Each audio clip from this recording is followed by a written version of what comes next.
Ada satu kebiasaan manusia yang perlahan merusak hati, tanpa terasa, tanpa disadari, dan sering dianggap sebagai hal yang wajar.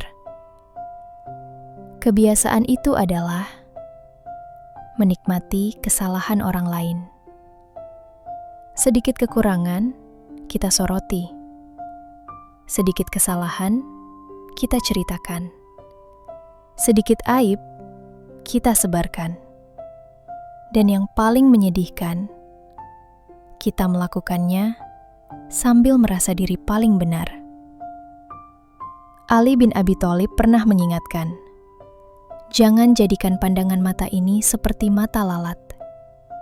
Karena lalat tidak mencari keindahan. Ia tidak melihat kebaikan. Yang ia cari hanyalah kebusukan. Tanpa kita sadari, banyak manusia hari ini melihat dunia dengan mata seperti itu. Mudah melihat kesalahan orang lain, namun buta terhadap dosa sendiri. Cepat menghakimi, namun lambat untuk bercermin. Padahal, satu kesalahan tidak pernah menghapus 1000 kebaikan. Namun anehnya, manusia justru mengingat yang buruk dan melupakan yang baik.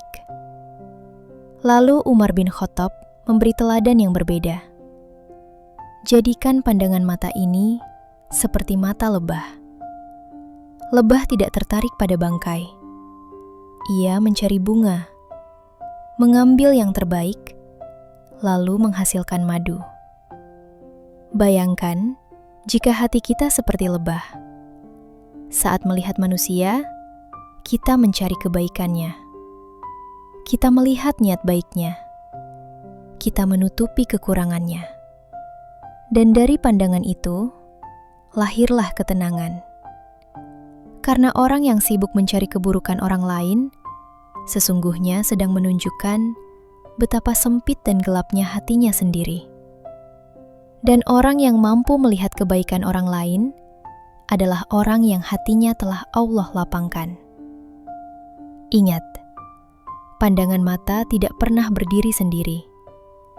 Ia selalu mengikuti isi hati.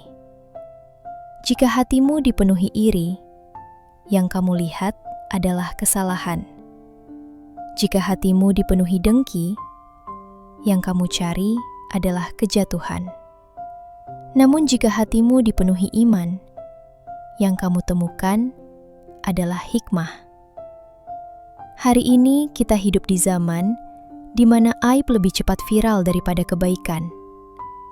Kesalahan kecil menjadi bahan hinaan, dan kebaikan besar dianggap biasa. Tapi ingat, Allah tidak pernah memerintahkan kita untuk menjadi hakim atas manusia lain.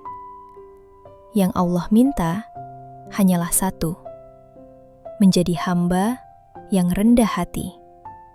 Karena bisa jadi, orang yang kamu pandang rendah hari ini jauh lebih mulia di sisi Allah daripada dirimu. Maka berhentilah menjadi lalat yang hidup di sekitar kebusukan, dan belajarlah menjadi lebah yang membawa manfaat kemanapun ia terbang. Karena hati yang bersih tidak pernah merasa nikmat saat melihat orang lain jatuh. Dan pada akhirnya, cara kamu memandang manusia akan menentukan bagaimana Allah memandangmu. Renungkan itu sebelum kita terlalu sibuk mencari kesalahan orang lain dan lupa memperbaiki diri sendiri.